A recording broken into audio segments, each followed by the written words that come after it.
Walkman, l'émission musique d'UGOP Radio. Bonjour à tous, bienvenue sur UGOP Radio, la radio du 12. Aujourd'hui, dans notre émission Walkman, nous accueillons Belle Initiative. Bonjour à toi. Bonjour. Bonjour, est-ce que tu peux nous expliquer, déjà toi tu es musicienne, chanteuse, est-ce que tu peux nous parler de ton parcours de musique avant de créer ce groupe de musique ? Alors, mon parcours, il est un peu atypique, entre guillemets, dans le sens où j'ai commencé ma pratique musicale quand j'étais adolescente, en apprenant la guitare. Et en fait, après l'adolescence, quand j'ai fait mes études et puis je suis devenue jeune adulte, quoi. J'ai pas vraiment continué, en fait. J'avais une pratique vraiment très intime chez moi, à faire des reprises mais jusqu'à l'âge de à la fin de ma vingtaine, c'était vraiment une pratique assez solitaire, faire des reprises dans ma chambre et en fait j'ai vraiment commencé pour moi, ma naissance vraiment artistique, c'était avec Belle Initiative, avec ce projet. D'accord. Et quels sont à peu près tes styles de musique ? Est-ce que, par exemple, tu as vu que maintenant il y a TikTok, donc il y a beaucoup de gens qui ont commencé par justement montrer des vidéos qui jouent de la musique et qui les postent. Est-ce que toi, ça a été ton cas ou juste tu as directement commencé par... disons des concerts, un enregistrement, comment ça a été ? En fait, ouais, alors pas du tout. Pendant très longtemps, j'étais pas du tout sur les réseaux sociaux et c'est assez récent que j'existe virtuellement, on va dire. Donc en fait, quand j'ai commencé vraiment à écrire des textes et à écrire de la musique, j'habitais à Berlin. Okay. Je travaillais à Berlin à cette époque-là. Et puis avec un ami qui habitait en France, un ami d'études, on a un peu pour rire commencé à écrire des chansons ensemble et en fait ça m'a beaucoup plu, quoi. Et donc j'ai persisté un peu dans cette voie et puis lui il a décidé de faire autre chose à un moment donné, donc j'ai continué ce projet. Et donc pour moi l'idée c'était vraiment d'écrire des chansons, de composer des chansons et oui, d'essayer de faire des concerts et d'essayer d'enregistrer ces chansons et de faire une proposition en fait assez abouti entre guillemets avant de juste me mettre sur les réseaux et de faire des reprises ou de poster des petites vidéos. Je voulais vraiment réussir à produire une chanson de A à Z avec des arrangements et c'est pour ça qu'aujourd'hui je sors ce premier EP. Okay. Et donc ouais, la démarche c'était quelque chose de plus, on va dire peut-être traditionnel, écrire des chansons, les enregistrer, ensuite les sortir, faire des concerts avant de réfléchir à exister sur les réseaux. D'accord. Et est-ce que, par exemple, tu dis que tu as passé un séjour à Berlin, est-ce que ça a influencé à peu près tu dis que tu aimes bien croiser l'indie folk, la pop et le rock aussi, le soft rock. Est-ce que tu peux nous expliquer un peu, est-ce que ce style, il est à toi, c'est un style personnel ou c'est un style il a été influencé par tes goûts musicaux ? Oui, ça a été vachement influencé par mes goûts. Donc, en gros, dans moi, ce qui me parle musicalement, il y a à la fois des projets indie folk, indie rock, surtout anglo-saxons et assez contemporains. Par exemple, des artistes comme Saint Vincent ou Kate Le Bon ou Courtney Barnett.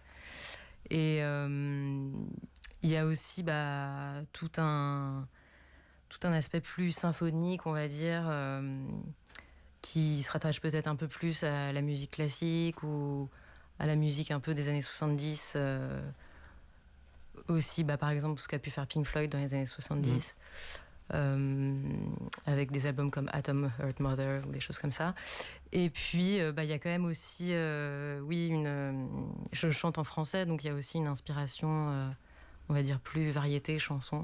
Ouais. Et en effet, ces trois genres, on va dire, j'ai souhaité un peu les mélanger parce que c'est les genres qui me parlent en fait quand je les écoute, et c'est dans cette histoire-là que je m'inscris, quoi. Après, j'écoute aussi plein d'autres styles de musique, mais pour ce projet-là, c'était vraiment ça qui m'inspirait en fait. Parce que dans ton clip À Jamais, qui est sorti en 2023, tu tournes le clip dans une partie du clip vers la fin dans une plage, et j'ai trouvé qu'il y avait aussi des gens, des figurants qui, il y a du maquillage, il y a des costumes. Est-ce que même les pochettes des albums, il y a beaucoup un aspect artistique?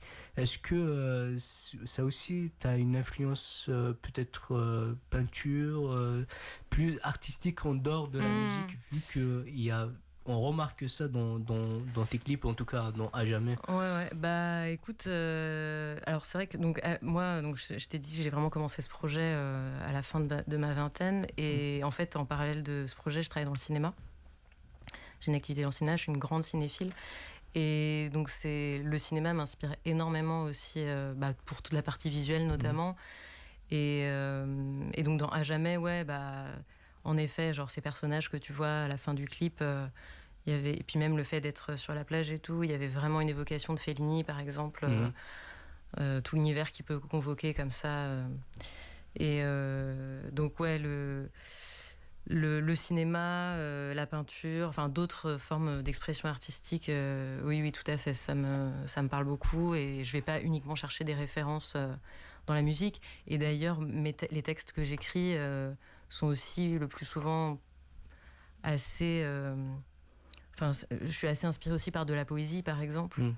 Donc, je me limite pas uniquement à de la musique pour ce qui est de l'inspiration, quoi.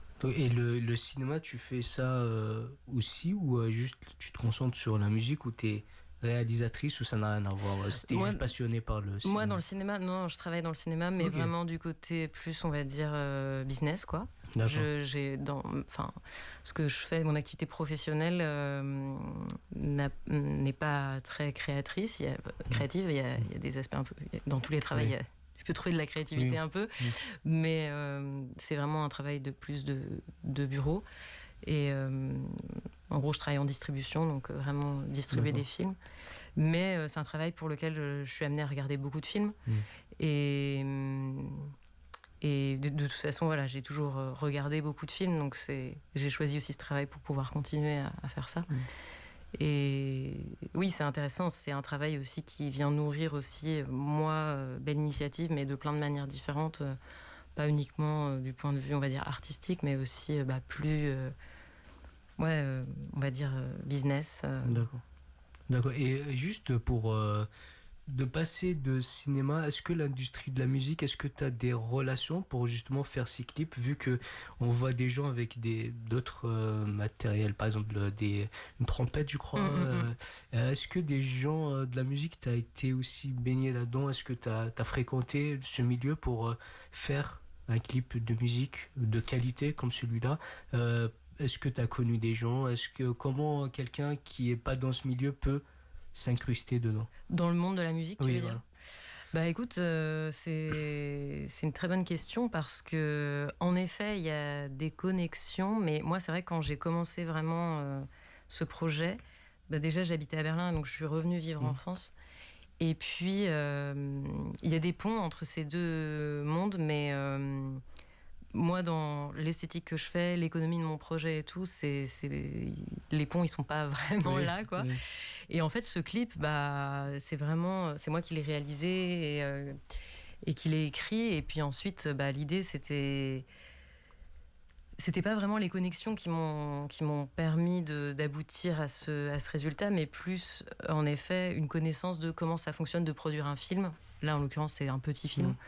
Comment ça se passe sur un tournage, et quels sont en fait les corps de métier qui existent sur les tournages, et du coup de qui je dois m'entourer. Mais après, pour aller chercher les personnes, là c'était vraiment par exemple tout le cortège de comédiens, comédiennes, danseurs, danseuses qui sont dans le clip. C'est des amis à moi, mais que j'ai pas du tout connus par le cinéma.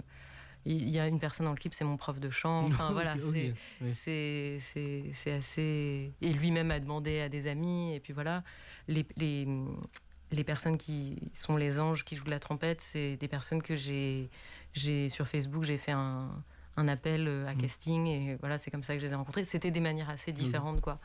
Et après, donc on va dire que ça m'a servi, mais c'était pas.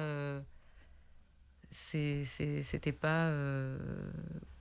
C'est venu au fur et à mesure. Voilà, exactement. Ouais. C'est venu au fur et à mesure. Et puis souvent, parfois il suffit de connaître une personne qui elle connaît des personnes, et puis ensuite les projets peuvent se monter comme ça, quoi. D'accord. Et c'est une équipe, belle initiative. Donc vous êtes beaucoup.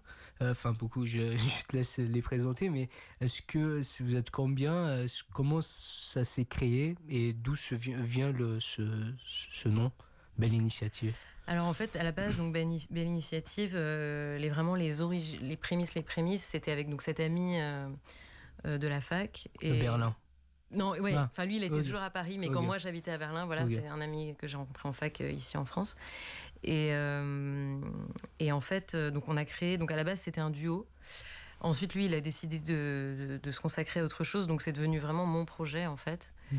Et donc j'ai commencé à faire des concerts seuls. Ensuite, donc j'avais des chansons que j'avais envie vraiment d'enregistrer. Et là, j'ai travaillé sur cette EP 5 titres qui est sortie la semaine dernière. J'ai travaillé avec quelqu'un qui est basé en Italie. D'accord.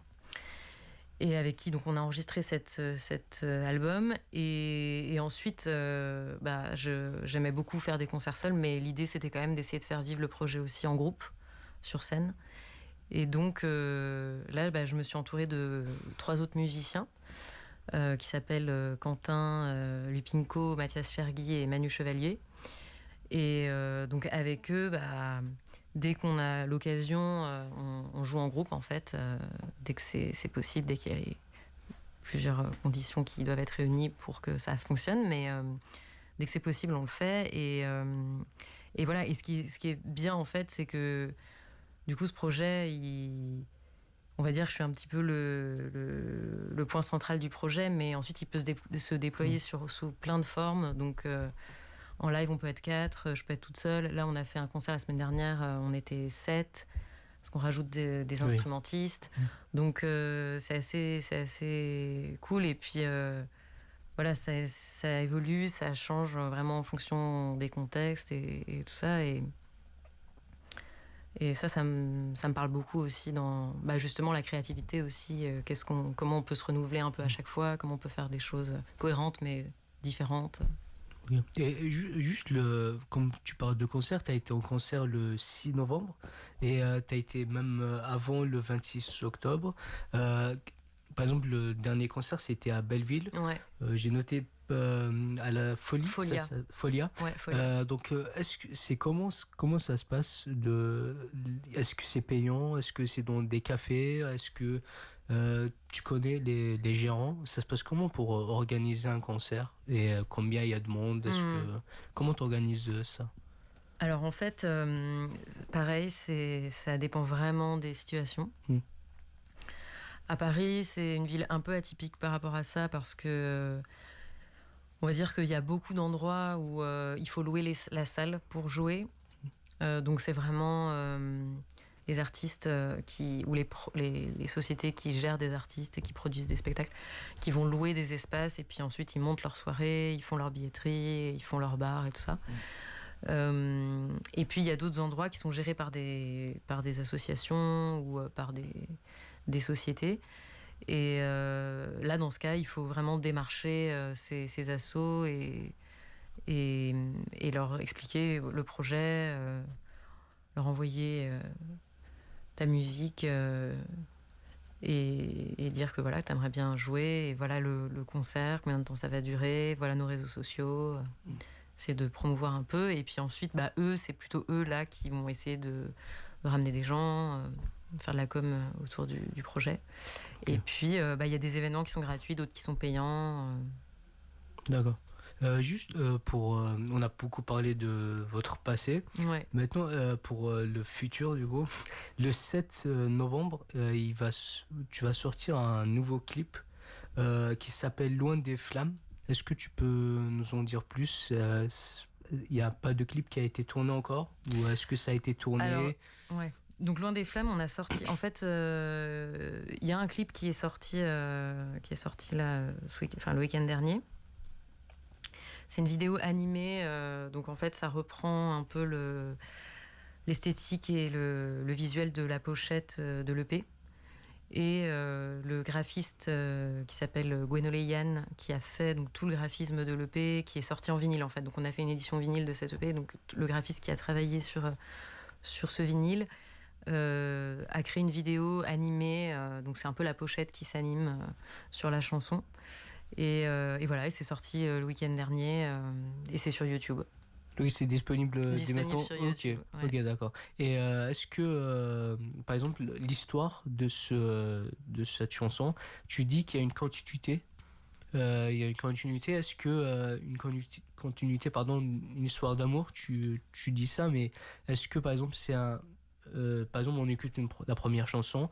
Il y a, par exemple, une suite d'histoires où c'est comment tu l'as écrit. Tu t'as parlé de ta vie privée. Comment un peu que ça se passe, le fait d'écrire sa vie privée dans une chanson? Est-ce que ton but est d'aider les autres qui vivent la même chose que toi? Est-ce que tu peux nous expliquer un peu Ok. Donc en fait, donc, ces 5 titres, il y a un fil conducteur, mais je dirais pas que c'est une histoire linéaire. La première chanson qui parle d'un début, la dernière chanson qui parle de la fin. Il y a juste en effet des thèmes qu'on retrouve dans les 5 chansons qui sont des thèmes liés aux sentiments amoureux, à la rupture amoureuse, au deuil, au mouvement. Voilà, il y a plusieurs thèmes. Et donc je pense qu'il y a vraiment un fil rouge entre les 5 chansons. Et ensuite, pour répondre à ta question sur la vie privée, moi, en tout cas, en tant qu'autrice-compositrice, quand j'écris mes textes, en effet, c'est mon vécu qui m'inspire, qui me nourrit. Après, moi, j'aime bien dans les textes, justement, laisser quand même... ne pas être trop explicite et laisser quand même justement l'interprétation à l'auditeur ou à l'auditrice, parce que je trouve que c'est plus simple en tant qu'auditeur ou auditrice de s'identifier justement quand on n'a pas quelque chose de trop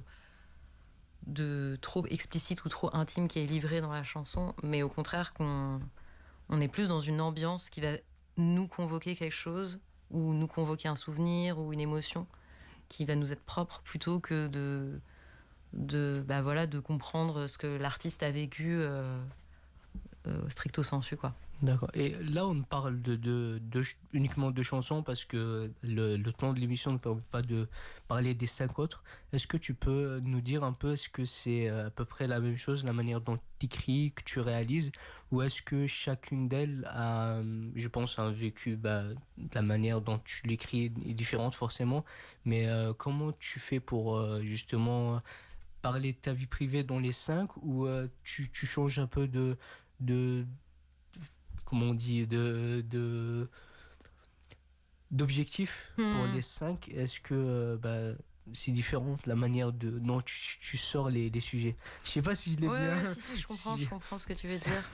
Là, dans cette EP-là, dans ces 5 titres, je dirais que il y en a 4 où c'est vraiment moi qui parle, et il y en a une où là, je me suis vraiment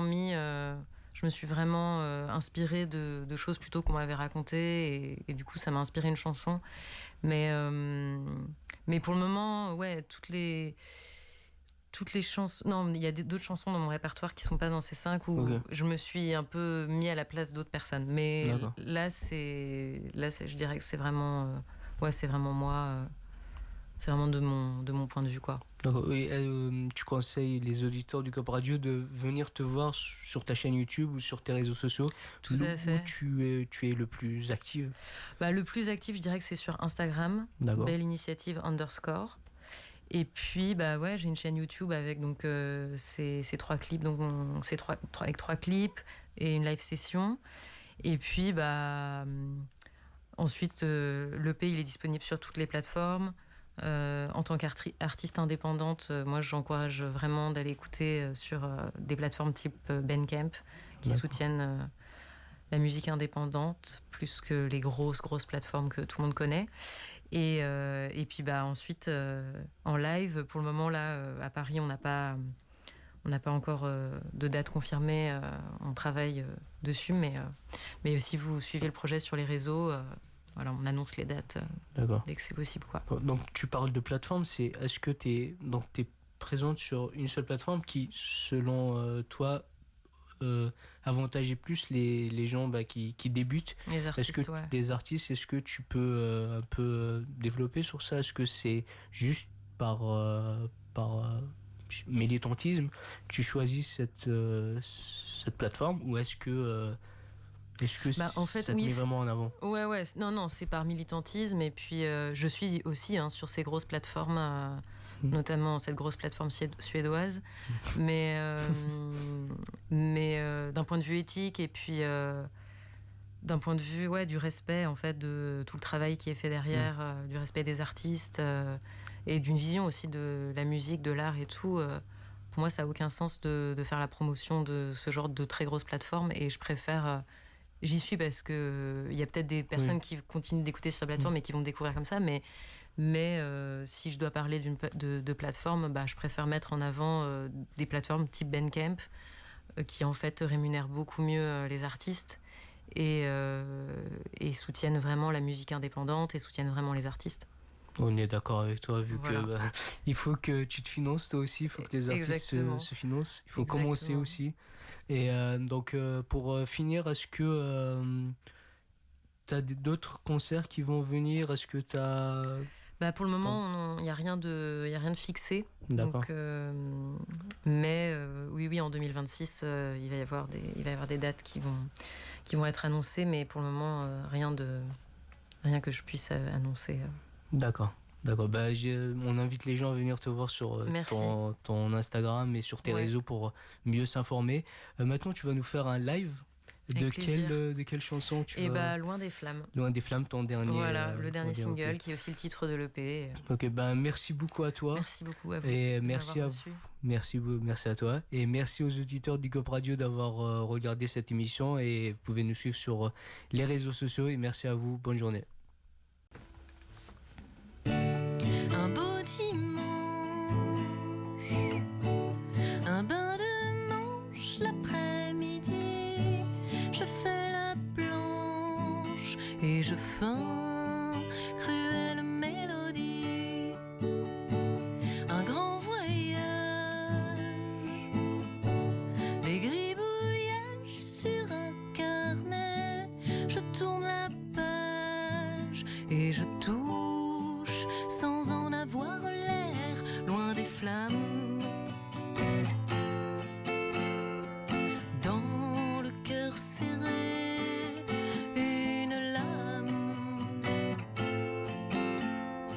J'ai tout essayé, loin des flammes. Dans le cœur serré, une larme. J'ai tout essuyé pour t'oublier, une foule immense, une folle danse un peu has-been. Je perds connaissance et je pars, pathétique héroïne. Une lune au clair, une lumière au pied d'une madone. Je mords la poussière et je meurs, Kyrie eleison.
loin des flammes.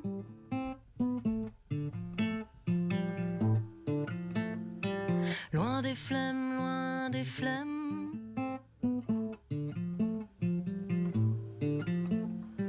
Je brûle loin des flammes, loin des flammes.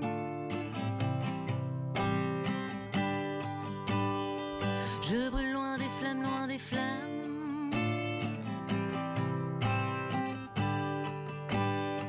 Loin des flammes, loin des flammes.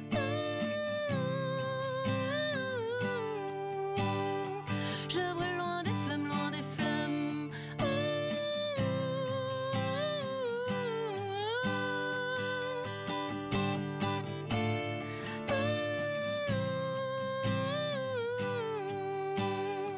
Je brûle loin des flammes, loin des flammes.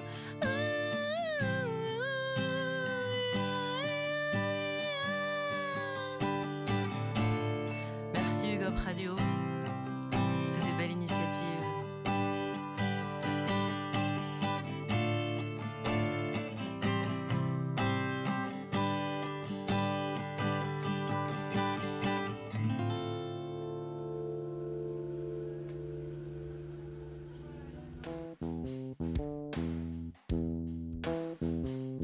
Walkman, l'émission musique d'UGOP Radio.